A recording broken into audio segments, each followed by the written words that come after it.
for generations or even two since the ascendance of neoliberalism in 1980s.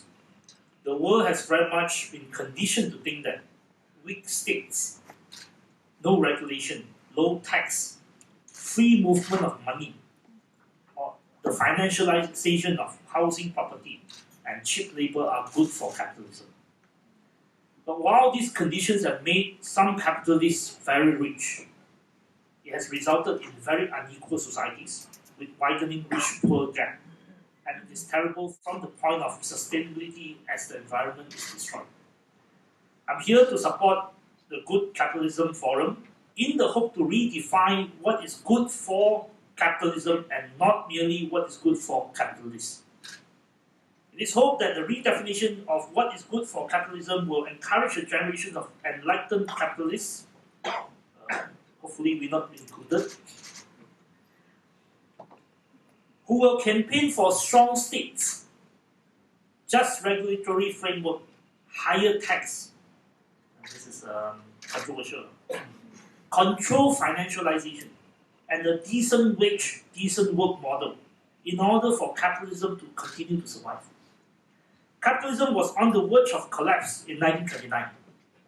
It was Franklin Roosevelt's New Deal and Keynesian economic ideas that gave capitalism a new lease of life. Capitalism also experienced a near death in 2008. Since then, the world has been muddling through. We have not learned sufficient lessons from the crisis and were not bold enough to change the neoliberal institutional framework that caused the 2008 meltdown. This includes the financialization of society, the property bubble, the lack of regulatory apparatus to temper greed, and the lack of middle-class jobs in the developed world, which is due to the outsourcing of works to developing countries. No one can guarantee that there will not be another crisis that threatens the survival of capitalism. In Asia, we are at a crossroads. We can see the end of the flying geese model that saw Asian economies benefiting from half a century of outsourcing from the United States since the 1960s. Because today, the United States does not produce enough middle-class jobs that pay enough people for the United States to be the final destination of Asian produce. We have been in this model of flying geese for the last half a century, but that model is coming to an end. In the flying geese model, Japan was the first stage, followed by the little dragons, Taiwan, Hong Kong, Singapore, South Korea, and followed closely by Malaysia, Thailand, Indonesia, and later on Vietnam, and now probably Bangladesh. China's huge productive capacity flooded the US market since China joined the WTO in 2001, further quickening outsourcing from the US. This model is unsustainable at some point as there are insufficient middle-class workers in the United States to consume anymore, which is what is fueling the Trump movement now.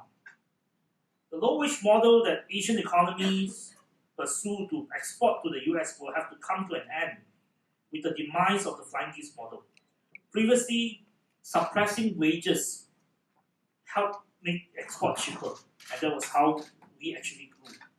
But at some point in the past 20 years, Asian countries could not compete with China low price.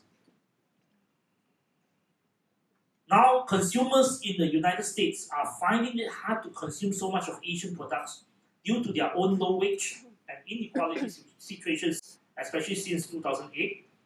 And Asian economies are increasingly dependent on domestic consumption as the engine of growth. However, the low wage structure of the 1980s is still more or less intact. Therefore, a lot of consumption comes through debt, especially since the last 10 years. In order to sustain the low-wage structure, low-end workers from Singapore work in Australia.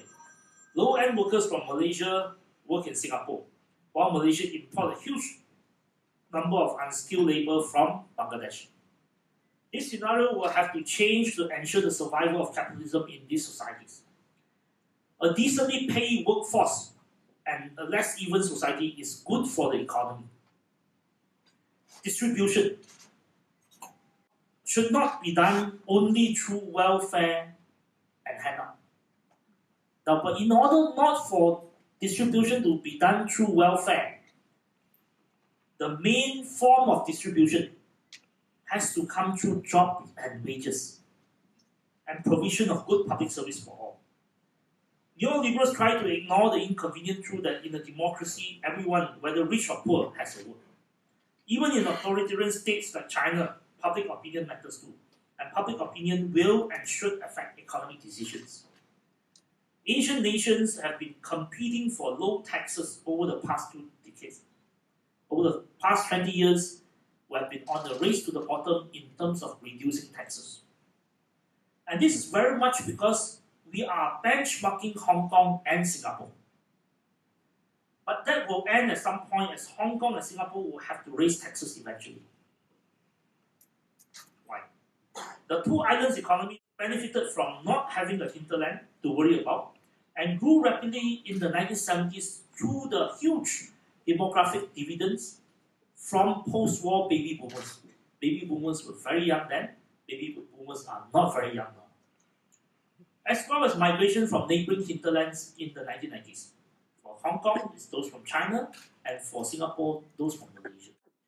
But the societies that were once very young are now greying.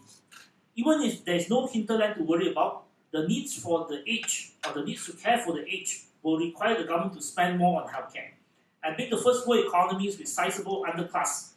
The political fallout will force those states, Hong Kong and Singapore particularly, to do more. And in the case of Hong Kong, it is about housing. In the case of Singapore, it's about wages and healthcare.